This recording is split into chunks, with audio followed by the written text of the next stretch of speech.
Hey guys, welcome back to the channel. Today I thought I'd show just a quick video on the rear door, rear passenger side door of the SEL. Just show you a few things I've noticed.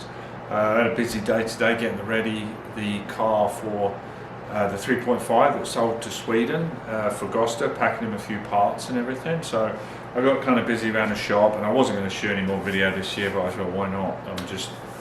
I got itchy feet, you know, to do something. So I got into this project late this evening, and I'll show you what I found. Removing the door is much the same as removing the front door, taking the panel off and the wiring, pulling the wiring through, making sure taking pictures of all the wiring. One of the connectors had been broken and someone had put some insulating tape around, so I was making pictures of the location of all the pins, because you have to pull it through the door and through the B-pillar, well, to the B-pillar I should say. So let me show you what I found, and kind of an interesting thing with the SEL model as opposed to the SE. So obviously I've unbolted. I didn't make a video of that because I thought, well, you guys know how to do that now. So here are the pins. You see, these are the pins that came out of the connector for the the powered window and everything, and the little plastic connector had all busted up. I'll show you that. This guy, see, so I took photos of all the location of the pins. So if anyone knows where I can pick one of these up, normally they have a plastic cap that goes over, so those pins get pushed in and then the cap goes over. That shouldn't be too hard to find. So that's that. A little tricky, reaching in and pulling out all the vacuum lines, and then as I say, taking lots of pictures of the location of wiring on the door, passing it through. This thing was a bit of a shit fight, excuse my French, but to pull that through, and let's see, this little guy, this kind of grommet thing is at the bottom. That's all torn up, you know, I have to get a new one of that. This stuff kind of pretty hard and dry, probably quite brittle, so I'll replace this stuff. That doesn't look too bad to do from this point. Obviously I can pass this through this B-pillar and pull it through into the car for when I do painting. So that's all that really. That was just 4 bolts and the check strap pin, so that gives me easier access. You know, I've got tools in and out. I'm going to be in and out of the car a lot, repairing all the floor pan, the big patch at the back there, and there's a couple of patches along the pinch weld that I discovered after pulling off all of that undercoating. A couple of people remarked that I was making a lot of work for myself removing the undercoating, but I'm kind of glad I did, because you really don't know what's going on underneath all that stuff, and it was a bit of a job, but I would never have found that those 2 or 3 pieces along this midsection here, not bad, but they're holes and they'll only get worse, so they need tending to. And then I'm working my way back to this rocker here. This is not rusty, it's just heavily bashed up, and there's something going on with the jack point there. I'll probably just cut this section out, see how the jack point's attached, make sure that's good, and then eventually work my way back, this welder out of the way, to repairing this section here, and then I can go finally onto that spare wheel well that I bought that panel for. I'm itching to get that in there and all sealed up. So let's get onto the door. Seen better days, a lot of rust, typical of obviously these doors, well, all doors really, all the moisture comes through here, and this should have a plastic sheet, which it didn't have. Moisture comes through, runs down to the bottom of the door and comes out the little drainage holes, which are completely blocked. Obviously there's one there, right there, one I think there, and then probably one here, and obviously they got clagged up, and this is just rusted, and you can see so badly so that this door skin has rotted away from the inner frame. There you go, see, pretty bad rust all the way along the lower edge there, right up to the corner. really bad here. So this is where the door seal goes and then kind of wraps itself around. I think that is supposed to be closed at the end there, but yeah, pretty bad actually. What I might do with this is have a little go at repairing it, obviously cutting the outer skin off so I can get to this section to cut along here and put fresh metal in. This has got to be all cut out. Obviously I'll sand it all back and grind it back to see how far this rust goes, but cut this section out and then reattach a skin. Now I might do that just to, you know, hone my welding skills and have a bit of fun, because I can locate another SEL door.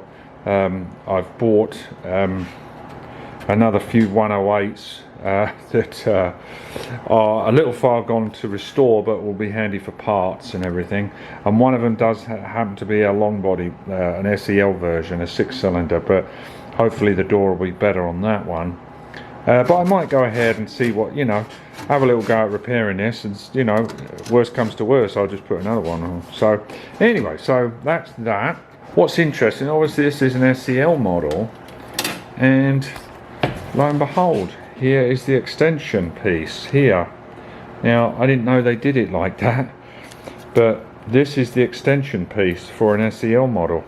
You can see the spot weld all along here, and this section here is even welded there, lap welded over there, and then the weld here.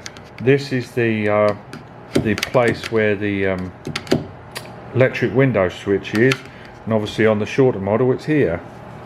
But I don't know what I was expecting. I was surprised there's just a piece welded in now, and they've obviously put a bigger skin on the outside, but all of this would have been shifted over for the short body.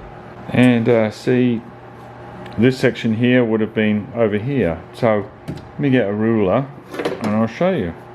So legroom 4 inches more. There you go. So that's how they did it, and then used the regular doors and just extended them. So yeah, why not? Probably won't make a lot of sense to try and repair this, but I'm going to see, just for a bit of fun, afternoon, see what I can do, practice my skills as a welder.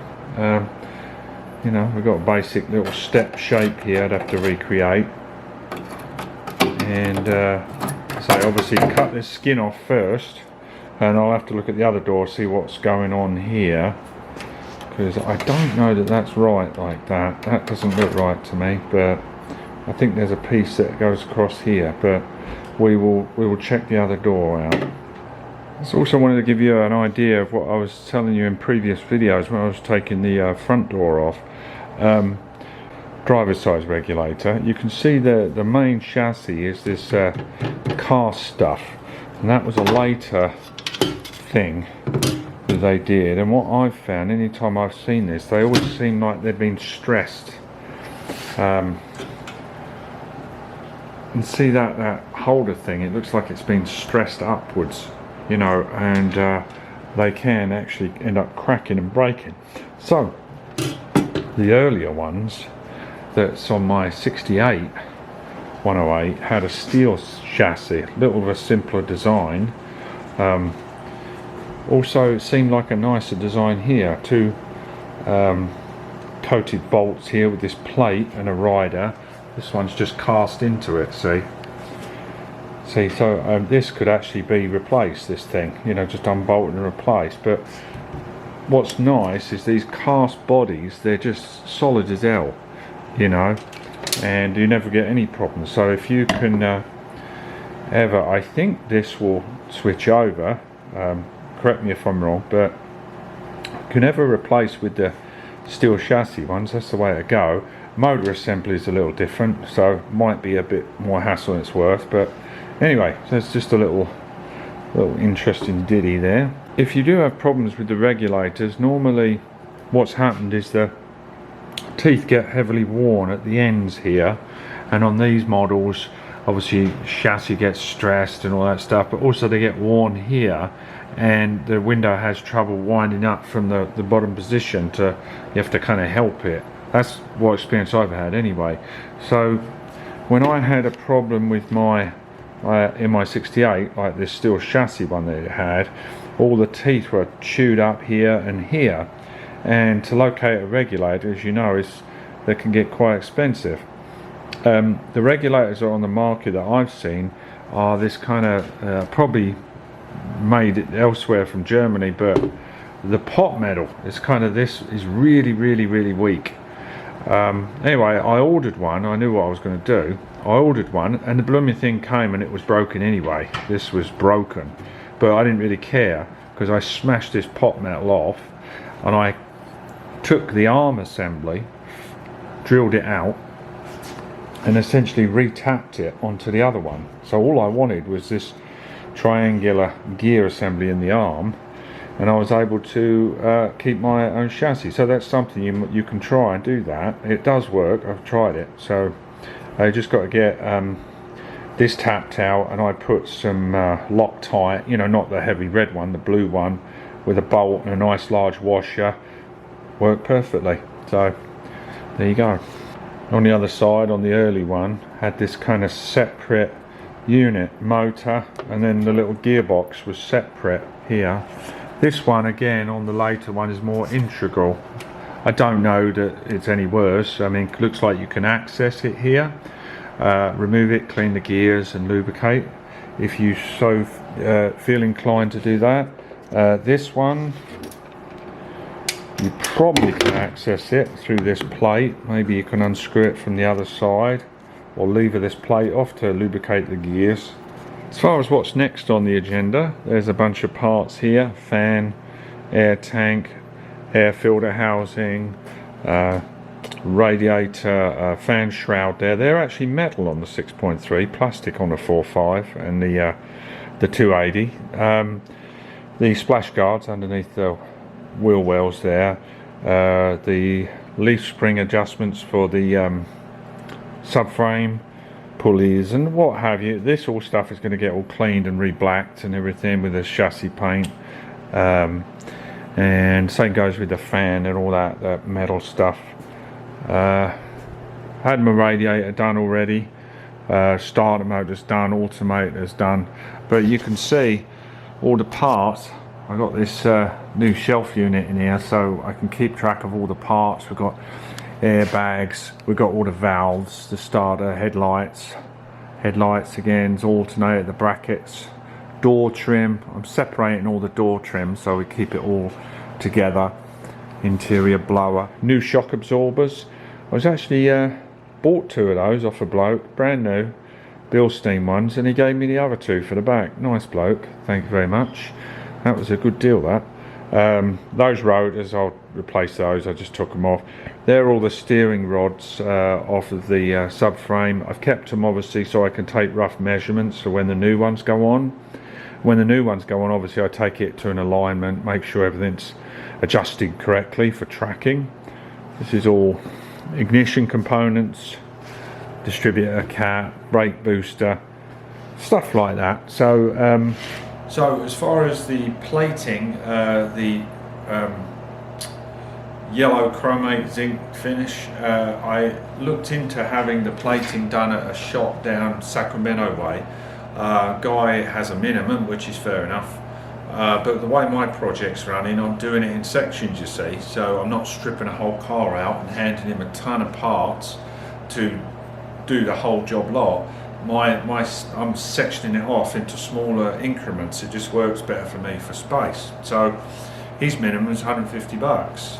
So I don't want to break the job up like that, end up costing a bomb, you know, lots of $150, or that's minimum actually. So what I've decided to do is I'm going to look into doing my own zinc plating and yellow chromate finish, and I'll be shooting videos of that. I've got all the parts and the materials on their way. Here's one of the retaining rings on one of the airbags. You can see that lovely like iridescent yellow chromate finish, and that's how these were finished. Obviously this is all tarnished over the years, so I want to get these all plated and all the other necessary bolts and hardware replated, and work my way through the engine bay, doing the throttle linkages, little miscellaneous brackets and things, you know. And I thought it'd be quite fun to figure out a way of doing that, so I've looked into it, and so that's something I'm going to be doing. Now, first stage is this obviously needs to be very clean. So this one has already been cleaned, you can see. It's got that kind of, this has gone through a muriatic acid dip, and this is just an experiment. This is going to have to be degreased and wire brushed before zinc coating, but that muriatic acid, that's nasty stuff that is, but it pulls all of the old zinc plate and material completely off, the rust and everything, gets it to looking like that. You have to rinse it off pretty quick, otherwise it can flash rust again. So I'm itching to get started on that. That'll be, I'll shoot a few videos, my setup. I need you know, heaters and all that kind of stuff, agitators, and I've got the, like I say, the chemicals coming. I've got a little rectifier so I can adjust the amperage going through the electrolyte solution. And so yeah, I'm looking forward to that. It'll be kind of another aspect to the restoration, you know, saving money but also having fun on the way. So that is another project for the future. And I think that's it. We've got Goster's car being picked up in probably early January. We don't have a set date yet, but I was packing it, as I said, today, getting all the parts I wanted to give him to help him along the way, you know, doors, panel, fender, grille, and all those kind of little bits and bobs to make it easier for him. So that's about it, really. I hope you have a great Christmas. I seem to keep saying that. I always say, oh, this is the last video, but no, this is the last video. I'm not doing any more. But I got itchy feet today. I wanted to come out and do something, but hopefully I can get this edited and sent out before Christmas. So if well, I will be seeing you next year, and hope you had a great holiday. Happy New Year to everybody, and I'll see you next one. Take care. Bye bye.